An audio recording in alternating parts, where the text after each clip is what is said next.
निधि और गुरजोत सिंह जी। जय जय राधा वल्लभ श्री हरिवंश महाराज जी। राधे राधे महाराज जी, आपके चरणों में कोटि कोटि प्रणाम। सत्संग अंतर प्रभ ढीठा, नाम प्रभु का लागा मीठा। महाराज जी, गुरुवाणी की इन पंक्ति का मतलब हमारी जिंदगी में आपके वचनों से मिला। आपके वचनों को सुनते ही उन पर अमल करने की कोशिश जारी है। जब से गुरु कृपा से जितना भी नाम जप शुरू हुआ है, उससे सिक्खी में प्रेम और अकाल पुरख वाहेगुरु में निश्चय और भी मजबूत हो गया है। वाहेगुरु जी जो पहले दूर थे अब पास लगने लगे हैं। हमारे धन भाग हैं कि हमें संत संग प्राप्त हुआ है। नाम वाणी से और प्रेम हो महाराज जी, आपके वचनों से ऐसी कृपा बनाए रखें। जितना हम नाम को नीचे उतारते जाएंगे, अभी जैसे वाणी पे है वैखरी, फिर मध्यमा गले से, पश्यंती हृदय से, फिर परावाणी से नाम उच्चारण। परावाणी से जब नाम चलता है तो अकाल पुरुष को प्राप्त हो जाता है। वो जो परमेश्वर है, जो ओंकार है, जिसे वाहेगुरु कहते हैं, वो उसको प्राप्त हो जाता है, मतलब उसका अनुभव हो जाता है। और जब अनुभव हो जाता है तो जो बाहर है वही भीतर है, जो भीतर है वही बाहर है। अनुभवी पुरुष के लिए भेद नहीं होता कि वो आंख मूंदे तो उसे उसका अनुभव हो, आंख खोले तो नहीं। गुरु नानक साहब जी ने कहा है कि जो भीतर वही बाहर। ये नाम के प्रताप से, गुरुमुख नाम के प्रताप से उपासक भीतर और बाहर एक ही परम तत्व का अनुभव करता है। जो निरंजन है, निर्विकार है, वो खुद का स्वरूप अनुभव कर लेता है। और जहां अनुभव हुआ तो बाहर जो चराचर जगत में स्त्री पुरुष जड़ चैतन्य ऊंच नीच दिखाई दे रहा था, वो मायाकृत था, वो खत्म हो गया। वो जिधर देखता है तो घट घट में उसे वही जो रमा है, उसे राम कहो, कृष्ण कहो, हरि कहो, वाहेगुरु कहो, वो एक ही तत्व है। अलग अलग भक्तों ने अपने प्यार में उन्हें पुकारा है। तो जिस भाव से जो पुकारता है, हमारे प्रभु का स्वभाव ऐसा है। ये यथा माम प्रपद्यन्ते तास तथैव भजाम्यहम्। यदि आप उनको साकार मान करके तो आपको साकार दर्शन देंगे, निराकार मान करके तो निराकार अनुभव कराएंगे, सर्वव्यापी तो सर्वव्यापी, हृदय विहारी तो हृदय विहारी। जैसे भाव से प्रभु को भजे, प्रभु वैसा ही अनुभव करा देते हैं। गुरु रूप से भजे गुरु रूप से, पुत्र रूप से भजे वो पुत्र रूप से, पिता रूप से भजे पिता रूप से, स्वामी रूप से भजे स्वामी रूप से, और सेवक रूप से भजे तो सेवक रूप से। हमारे भगवान का ऐसा, परमेश्वर का ऐसा प्रभाव है कि जैसे जैसे संतों ने भजा वैसे वैसे प्रभु ने अनुभव कराया। तो हम कोशिश करें कि जिह्वा से नाम निरंतर, फिर वो हमारे गले से चले, जिसे उपांशु कहते हैं, जिसे मध्यमा वाणी कहते हैं। फिर पश्यंती, पश्यंती में जप किया नहीं जाता, वो देख रहा है, हृदय में हो रहा है। और परावाणी में तो फिर स्फुरित होता है, रोम रोम रग रग सब नाममय हो जाता है। उसकी त्वचा में, उसके रोम रोम में नाम का प्रभाव जागृत हो जाता है। ऐसे महापुरुष का दर्शन, स्पर्श, संभाषण वो निश्चित भगवान में उसकी रति प्रदान कर देता है, नाम में रति प्रदान कर देता है। बस इसके लिए हम ये सावधान रहें कि हमें चाहे जितना गुस्सा दिलाया जाए, हम अपने भजन का प्रयोग किसी का अमंगल करने में ना कर दें। प्रयोग का ऐसे होता है, या आपने हमारा अपमान किया, बहुत गाली दी, बहुत कष्ट दिया कि हम सह नहीं पा रहे, और अंदर से मनाया कि तुम्हारा नाश होना चाहिए, दंड होना। तो आपके पास नाम चल रहा है, जितना नाम चल रहा है उसके प्रभाव से उसकी हानि शुरू हो जाएगी। पर उसकी हानि जो होगी उससे ज्यादा हमारी हानि हो गई कि हमारा जो भजन उस महामहिम प्रभु को प्राप्त करने के लिए था, वो ऐसे प्रयोग हो गया। दूसरा, कोई प्रियजन है, आप उसे बहुत दुखी देख रहे हैं, तो आप प्रार्थना कर दीजिए, अपने भजन का प्रयोग नहीं। उसे वरदान कहते हैं, ना किसी को वरदान, ना किसी को शाप। हम अपने भजन का प्रभाव सर्व मंगल के लिए करते हैं।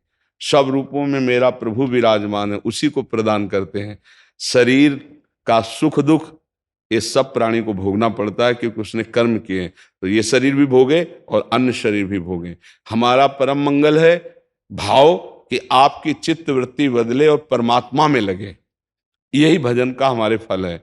जैसे किसी को लगता है कि साधु समागम में हम जाएंगे तो हमारा रोग नष्ट हो जाएगा, हमारे कामनाएं की पूर्ति हो जाएगी, क्योंकि कल्पतरु और साधु महात्मा एक जैसे कहे गए हैं, अगर भजन में है तो। जैसे हम कल्पतरु के नीचे जाएं और हम मांगे कि हमें अमुक वस्तु वो प्रदान कर देगा, लेकिन वो वस्तु जब स्वयं कल्पतरु नाशवान है तो उसकी दी हुई वस्तु कैसे अमर हो सकती है? वो कुछ क्षण रहेगी फिर नष्ट हो जाएगी। तो मिला क्या? हमें ऐसी वस्तु चाहिए जो कभी नष्ट ना हो, वो है परमेश्वर, वो है परमात्मानंद। अच्छा, अगर वस्तु के भोग से हमें शांति मिल जाती, तृप्ति मिल जाती, तो भी है। जो वस्तु हम संत से या भगवंत से मांग रहे हैं वो वस्तु किसी के पास है पर वो भी अतृप्त है, इसका मतलब वो वस्तु हमें तृप्ति नहीं प्रदान करेगी, तृप्ति परमानंद प्रदान करेगी। और वो परमानंद भगवान नाम जप से आता है, भगवत स्मृति से आता है। एक तार नाम जप करे। देखो, जब हम श्री गुरुदेव अर्जुन देव जी का, पूज्य श्री तेग बहादुर जी का, इन बड़े बड़े महापुरुषों का चरित्र पढ़ा तो भीषण इनको यातना मिली, लेकिन कभी इन्होंने अपने तप बल का प्रयोग नहीं किया, भजन बल का प्रयोग करके दुष्टों का नाश नहीं किया। तेरा किया मीठा लागे, मतलब कितनी बड़ी बात कि उनमें इतना भजन बल है, गुरु हैं वो, कि वो चाहते तो विधर्मियों को अपने भजन से भस्म कर देते जो उनको पीड़ा पहुंचा रहे हैं, लेकिन पीड़ा सह ली, शरीर पूरा कर दिया पर किसी को कष्ट नहीं दिया। आज हम उनका गुणगान करते हैं, माथा उनके चरणों में रखते हैं कि ऐसी सामर्थ्य किंचन मात्र हम लोगों को भी मिले। जरा सी हमें कोई परेशानी होती तो हम भक्ति छोड़ देते हैं, और इन महापुरुषों की कितनी भीषण कष्ट दिया गया, लेकिन उन्होंने ना अपने धर्म को छोड़ा, ना भक्ति को छोड़ा, शरीर छोड़ दिया। तो आज हम उनका हृदय से आदर करते हैं, उनके बिके हुए दास हैं कि इन महापुरुषों का थोड़ा अंश भजन का, भगवत निष्ठा का, भगवत प्रेम का हमारे अंदर आ जाए।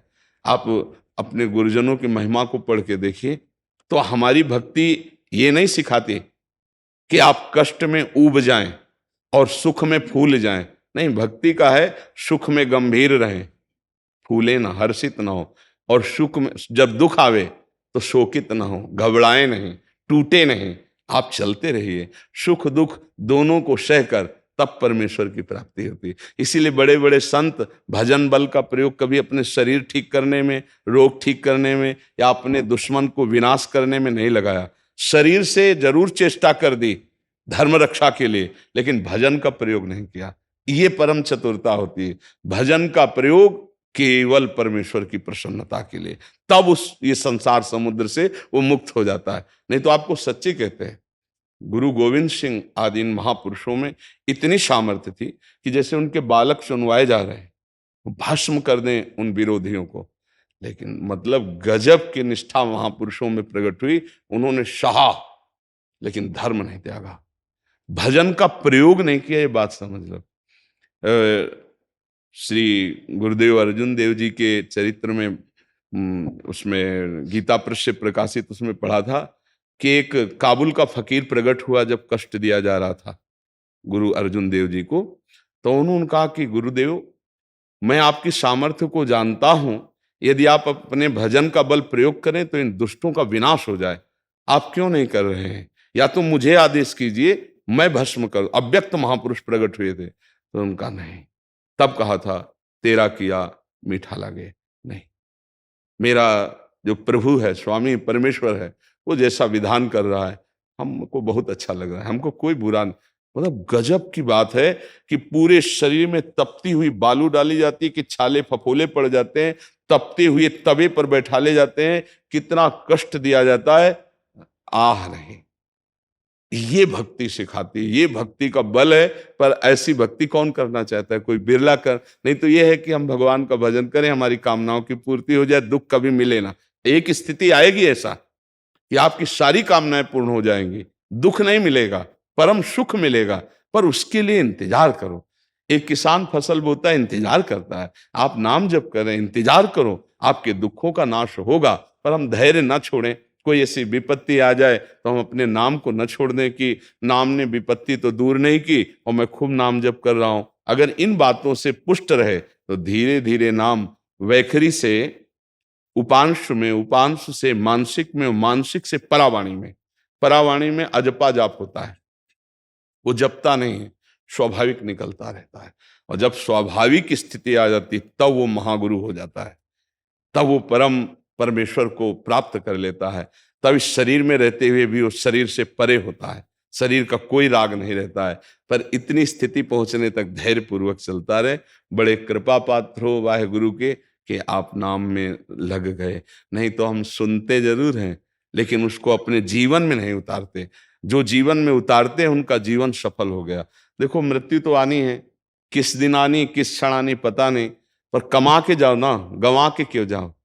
अपनी श्वासें विषयों में गंवा रहे, एक बार भी भगवान नाम नहीं ले रहे तो जीवन को आपने खो दिया। और नाम जपते हुए कष्ट सहते हुए चल रहे तो आप महाधनी हो जाओगे। अंतिम फाइनल देखा जाता है।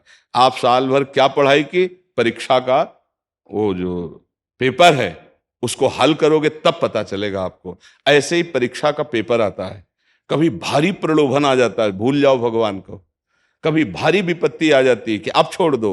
दोनों में जो टिका रहता है, ना तो सुख सुविधा में और ना दुख दुविधा में, वो विचलित नहीं हुआ चलता रहता है अपने मार्ग में, वही महापुरुष होता है। देखो सुख सुविधा मनोरंजन है, मन को जब हम प्रभु में लगाते हैं तो भागने की कोशिश करता है। तो माया सुंदर वाटिका भेज देती है भोगों की, लो भोगो, काहे को जल रहे हो। अगर उपासक चतुर नहीं हुआ तो समझता है हमें भजन का फल मिला है, हम इसका भोग करें, बस फंस गया। विपत्ति आई, ऊब गया, दुखी हो गया, भगवान से विमुख हो गया। माया की यही चाल होती है। ना दुख दुविधा में हमें भ्रमित होना है और ना सुख सुविधा में, तो वो उस अकाल पुरुष को प्राप्त हो जाता है। खूब नाम जप करो भैया, बड़ा हृदय प्रसन्न होता है जब कोई ये कहता है मैं नाम जप कर रहा हूँ और भगवान की आज्ञा में चल रहा हूँ, गुरुवाणी की आज्ञा में चल रहा हूँ, तो लगता है जीवन निहाल हो गया। नहीं, वही काम क्रोध लोभ मोह मद मत्सर पर फतेह प्राप्त करता है। फतेह माने तो विजय प्राप्त करता है, जो वाहेगुरु के आश्रित होकर उनका नाम जप करता है। नहीं, जिसे वो वाहेगुरु का खालसा और वाहेगुरु जी की फतेह, ये काम क्रोध लोभ मोह मद मत्सर की फतेह विजय गुरुदेव ही प्रदान करते हैं। वो जो नाम देते हैं उसमें सारी सामर्थ्य है। पर ऐसा माया को भुलावा है कि सब सुनते हैं पर नाम जप में रुचि नहीं होती। यहाँ ये सुना, इसके बाद माया और कुछ सुनाएगी, भ्रमित हो जाएगा। चाहिए कि हम कानों में वही बात सुने जिससे हमारी निष्ठा पुष्ट हो। नहीं तो प्रायः ऐसे भी सत्संग और प्रवचन होते हैं जो संसारिकता में फंसाने वाले होते हैं। यद्यपि सत्संग होता है संसार से मुक्त करने वाला, पर हमें बहुत संभाल के सुनना है कि हमारे कानों में कहीं दोष वाली बातें ना आ जाएं, ऐसा संसार का महत्व ना जाग जाए, कहीं भोगों का महत्व न जग जाए। हमें केवल परमेश्वर का महत्व रहे। अपने कानों को भी बचाना है, अपने नेत्रों को बचाना है, अपनी हर इंद्री को पवित्र करना है, तभी परमेश्वर में रति होती है। जी।